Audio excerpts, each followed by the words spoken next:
अस्सलाम वालेकुम students, I hope आप सब खैरियत से होंगे। मैं आप टीचर फ़ाखरा मुजाहिद और इस सेमेस्टर में जो मैंने आप लोगों को सब्जेक्ट पढ़ाना है that is international relations, international relations.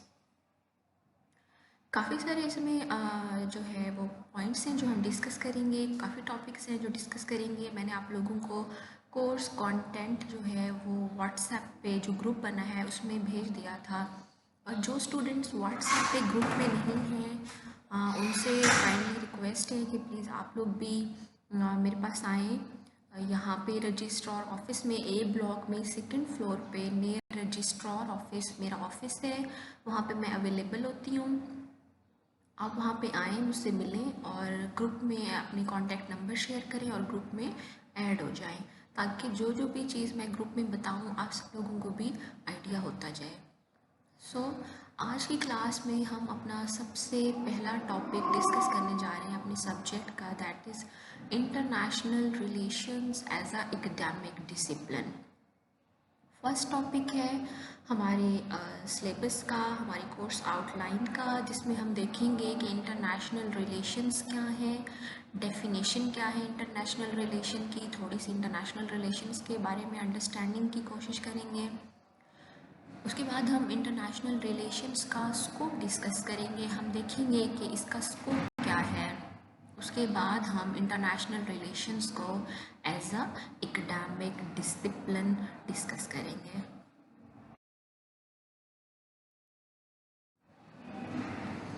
Moving towards the definition of international relations. International relations को in short हम IR कहते हैं।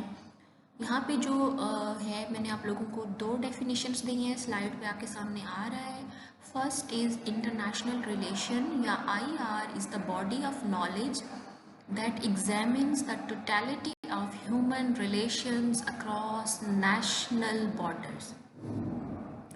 बहुत ही आसान और इजी टू अंडरस्टैंड डेफिनेशन है, जिसमें वो कहते हैं कि इंटरनेशनल रिलेशन किस चीज़ को एग्जामिन करता है। इंटरनेशनल रिलेशंस ह्यूमंस के रिलेशंस को एग्जामिन करता है अक्रॉस द नेशनल बॉर्डर्स, मतलब जो मुल्क के बॉर्डर्स होते हैं, जो किसी भी नेशन के बॉर्डर्स होते हैं, कंट्री के बॉर्डर्स होते हैं, उसके बाहर इंटरनेशनल वर्ड का ही मतलब यही है कि अक्रॉस द नेशनल बॉर्डर।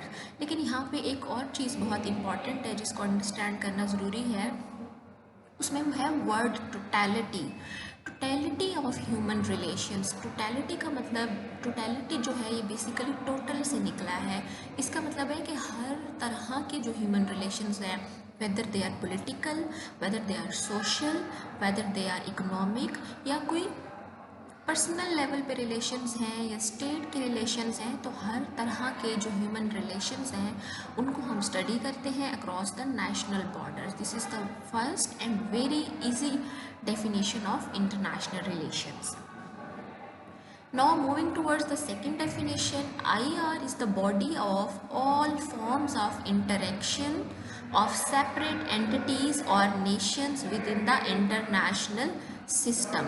ये भी बहुत आसान डेफिनेशन है। इसमें वो कह रहे हैं कि IR जो है इंटरनेशनल रिलेशन जो है, it is all forms of interaction. Interaction हर तरह के इंटरेक्शन को इंटरनेशनल रिलेशंस कहते हैं। अब वो इंटरेक्शन होगा किसके बीच में? सेपरेट एंटिटीज़ के बीच में। यहाँ पे सेपरेट एंटिटीज़ से मुराद नेशंस हैं, स्टेट्स हैं with in the international system. एक इंटरनेशनल सिस्टम में डिफरेंट नेशंस या डिफरेंट स्टेट्स के बीच में हर तरह के इंटरेक्शन को स्टडी करने का नाम इंटरनेशनल रिलेशंस है। So these two are very easy definition of international relations. आप लोगों को आई होप इजीली समझ आ जाएंगी।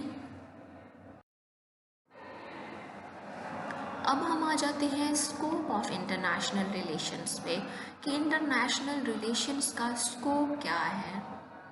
What makes IR all the more distinct is its broad scope. IR का स्कोप बहुत ब्रॉड है और इसी ब्रॉड स्कोप ने इसको जो है मोर डिस्टिंक्ट बना दिया है इंटरनेशनल रिलेशंस को। इसकी अहमियत को क्या चीज़ बढ़ा रही है, इसका broad concept. Men have been living in social clusters, family units, hamlets, clans, villages, towns, cities, communities and nations। और वो कहते हैं कि इंसान जो है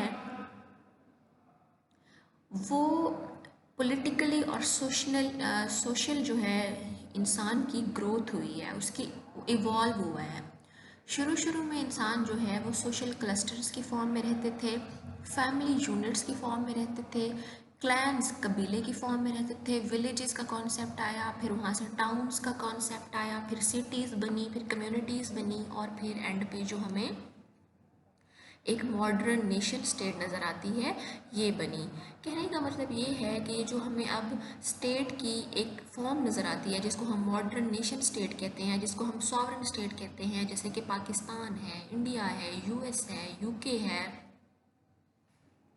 जितनी भी स्टेट्स हैं दुनिया में ये मॉडर्न नेशन स्टेट्स हैं। ये पहले दिन से ही ऐसी नहीं थी, स्टेट की एवोल्यूशन हुई है। इसका ये मतलब है कि डिफरेंट स्टेजेस से गुजर के स्टेट की ये जो हमें करंट शक्ल नज़र आती है इस तरह की स्टेट बनी है। शुरू में स्टेट लेस सोसाइटीज़ होती थी, फिर उसके बाद ट्राइब्स आए, क्लैंस आए, ठीक है, उसके बाद फिर अम्पायर का कॉन्सेप्ट आया, ओरिएंट अम्पायर आए, रोमन अम्पायर्स आए दुनिया में बने, फिर फ्यूडल लॉर्ड्स का कॉन्सेप्ट आया and ultimately it evolved into a modern nation state of present।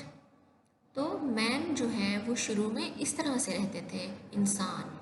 There has always been a basic for social interactions as well as need to go beyond borders।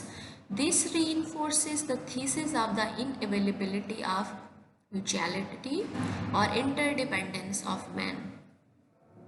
वो कहते हैं कि इंसान बेशक जिस भी तरह रहा हो, जिस भी सूरत में रहा हो, स्टेट में रहा हो या उससे पहले क्लैंस, फैमिली यूनिट्स में, विलेजेस में रहा हो या सोशल कम्युनिटीज़ की फॉर्म में रहा हो, जिस भी हालत में इंसान रहा है हमेशा उसको दूसरों के साथ इंटरेक्शन की, ताल्लुकात बनाने की ज़रूरत रही है। और ये ज़रूरत क्यों रही है, इसकी डिफरेंट जो हैं वो बेसिस हैं। इंसान शुरू से जिस भी हालत में रहा है उनको एक दूसरे के साथ सोशल इंटरेक्शन की ज़रूरत पड़ी है।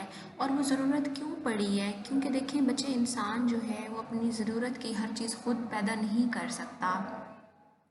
आपको अपनी नीड्स को पूरा करने के लिए दूसरों पे डिपेंडेंट होना पड़ता है, ठीक है। इसी तरह से दूसरों को अपनी नीड्स पूरा करने के लिए किसी ना किसी तरह से आप पे डिपेंडेंट होना पड़ता है। तो इसको हम कहते हैं इंटरडिपेंडेंसी, फिनोमेना ऑफ इंटरडिपेंडेंसी। और since the inception of humans are living according to this phenomena of interdependency. और इंटरडिपेंडेंसी यही है कि हम सब एक दूसरे पे अपनी नीड्स को पूरा करने के लिए किसी ना किसी तरीके से डिपेंडेंट हैं। और ये डिपेंडेंसी एक तरफ से नहीं है, जब दोनों तरफ से डिपेंडेंसी होगी तो ये इट बिकम इंटरडिपेंडेंसी। तो वही बात कर रहे हैं कि इंटरडिपेंडेंसी थी। क्यों? क्योंकि आप अपनी ज़रूरत की हर चीज़ खुद पूरी नहीं कर सकते, आपको दूसरों पर डिपेंडेंट होना पड़ता है। तो उसी वजह से, इसी इंटरडिपेंडेंसी की वजह से ह्यूमंस ने एक दूसरे के साथ इंटरेक्शन किया। वो शुरू से ही एक दूसरे के साथ इंटरेक्ट करते आ रहे हैं। So history is replete with the interdependency of national groups who have defined their boundaries, have found one another in an unavoidable situation of mutual interaction। Such economic factors as scarcity and wants, social factors as friendship, enmity, intermarriages, expansion and land hunger, political factors as power, authority, influence and diplomacy, as well as military factors as coalition, alliance and war, among other factors, have defined the context of international relations।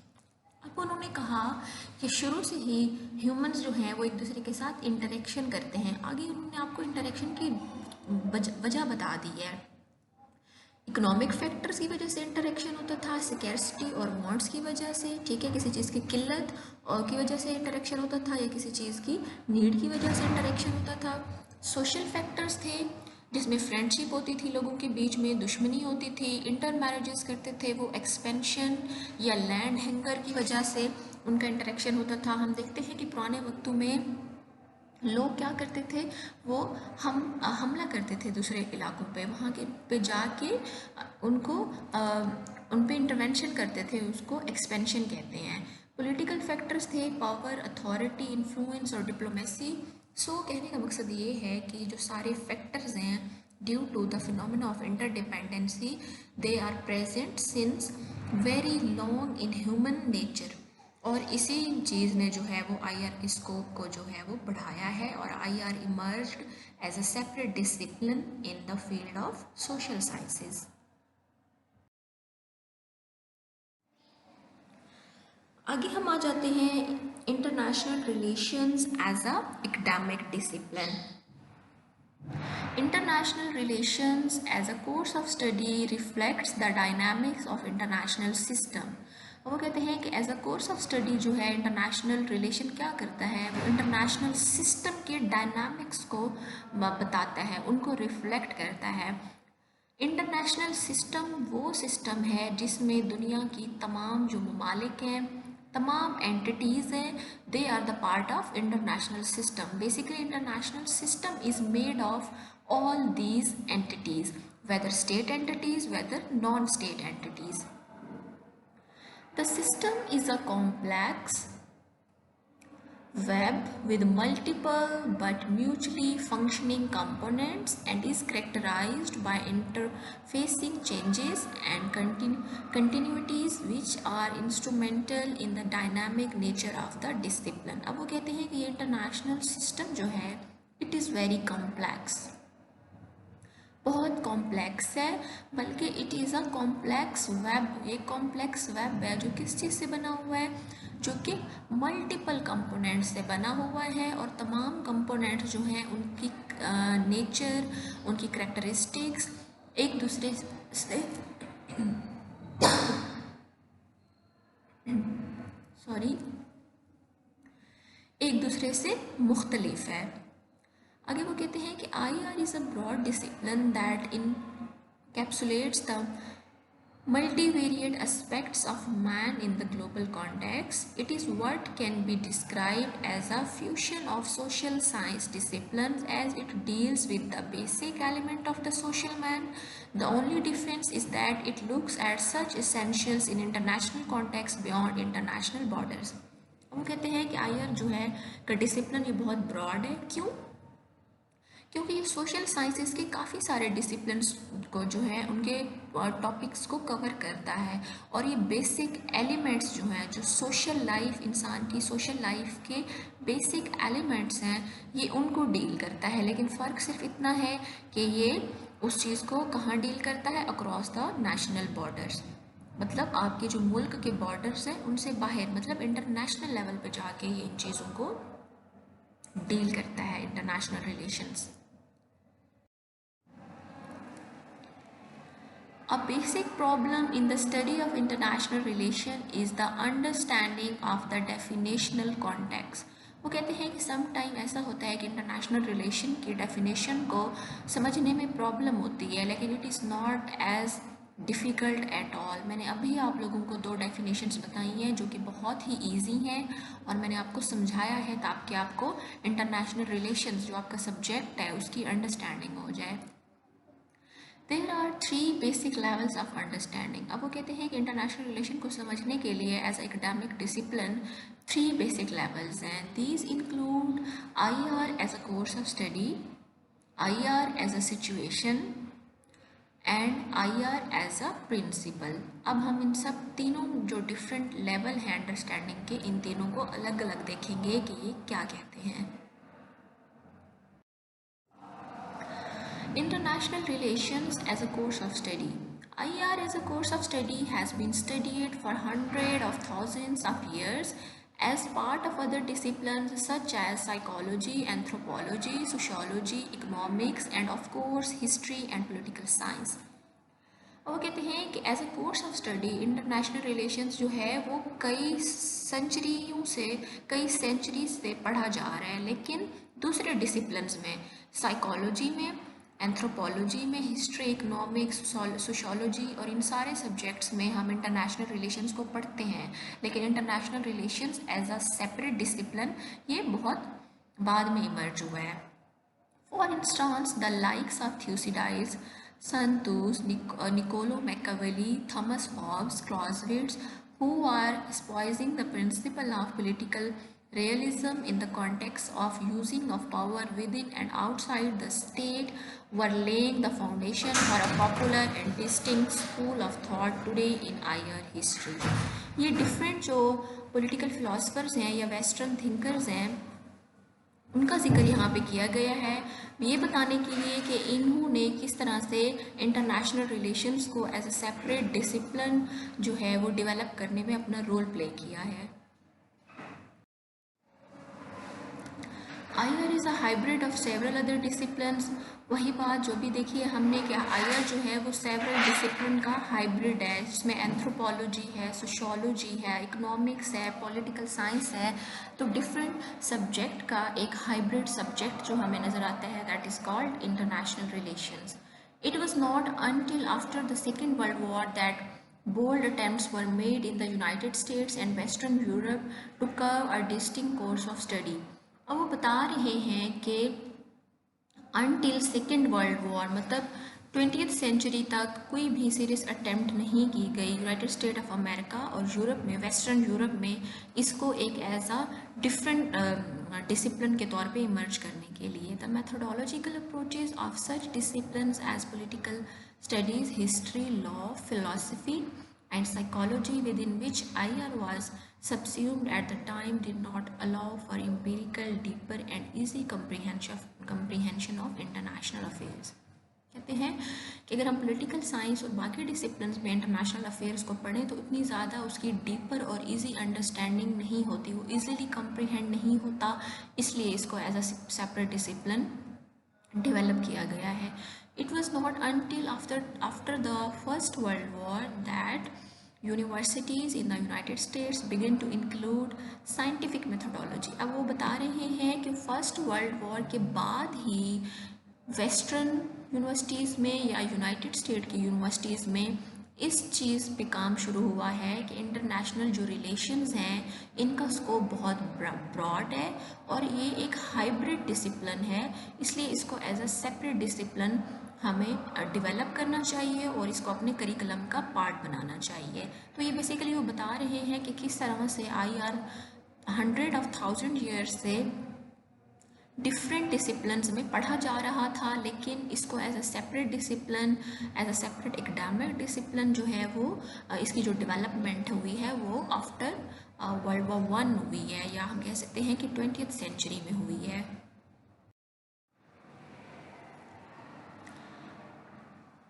The IR field has subfields which are also regarded as areas of specialization. अब वो कहते हैं कि IR इस कदर broad subject है, hybrid तो है ये सेवरल डिसिप्लिन्स का, लेकिन इसकी अपनी जो है वो डिफरेंट सब फील्ड्स हैं, जिसमें डिप्लोमेसी आ जाता है, diplomatic history, foreign policy, international law, international organisation, international finance, international economics, international economic relations, international communication, strategic studies, war, conflict and peace study, ये सारी जो हैं ये इंटरनेशनल रिलेशंस की सब फील्ड है। मतलब कि जो एक स्टूडेंट बैचलर्स करता है इंटरनेशनल रिलेशंस में, उसको ये सारे सब्जेक्ट्स, ये सारी जो है IR की सब फील्ड्स ये पढ़नी पड़ती हैं, means they all are included in the subject of international relations. Now moving towards international relations as a situation.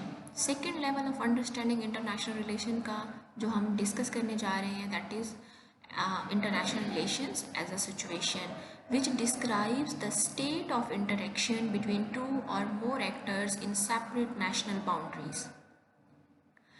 यहाँ पे जो चीज़ वो समझाने की कोशिश कर रहे हैं वो कह रहे हैं कि IR को एज अ सिचुएशन जब हम देखते हैं तो इसका मतलब ये है कि जो दो या दो से ज़्यादा एक्टर्स के बीच में रिलेशनशिप है, उस रिलेशनशिप की नोयत क्या है, उसकी स्टेट क्या है। ठीक है, मतलब दो या दो से ज़्यादा एक्टर्स हैं, लेट्स सपोज वो एक्टर्स स्टेट हैं अगर, तो उन दो स्टेट्स के बीच में जो रिलेशनशिप है वो किस नोयत का है, इसको हम स्टडी करते हैं international relations as a situation में। It describes the relationship that take place by members of the international community। वही बात जो मैंने आप लोगों को अभी बताई है कि वो उस रिलेशनशिप को स्टडी करता है जो दो या दो से ज़्यादा एक्टर्स के बीच में होता है या इंटरनेशनल कम्युनिटी के मेंबर्स के बीच में होता है, कि उनके बीच में रिलेशनशिप किस तरह का है, कॉर्डियल है या एनिमिटी है या नो फ्रेंडशिप नो एनिमिटी है, क्या है, किस तरह का रिलेशनशिप वो शेयर करते हैं। These includes all or any aspect of their relationship such as war, conflict, dispute, separation, belligerency, settlement, pact, treaties, cooperation, conferences and organization। ठीक है, ये सारी वो रिलेशनशिप की कंडीशन है तो जो दो या दो से ज़्यादा एक्टर्स के बीच में हो सकती है। यहाँ एक्टर्स से मुराद स्टेट्स हैं, इंटरनेशनल सिस्टम के जो मेंबर्स हैं या इंटरनेशनल कम्युनिटी के जो मेंबर्स हैं उनकी बात हो रही है, which are states.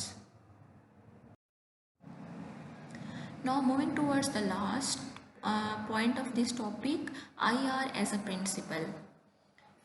IR refers to a set of ideas that constitute the public policy that a state makes for the purpose of the external context। अब वो कहते हैं कि IR में वो चीज़ें भी, वो आइडियाज़ भी पब्लिक पॉलिसी के शामिल होते हैं जो स्टेट्स जो हैं वो अपने एक्सटर्नल कंडक्ट के लिए बनाती हैं। मतलब बाहर के ममालिक के साथ आपके किस तरह के ताल्लुकात होंगे, वो जो रूल्स और प्रिंसिपल्स का सेट होता है, that is also included in the international relations. यहाँ पे फॉरेन पॉलिसी की बात हो रही है।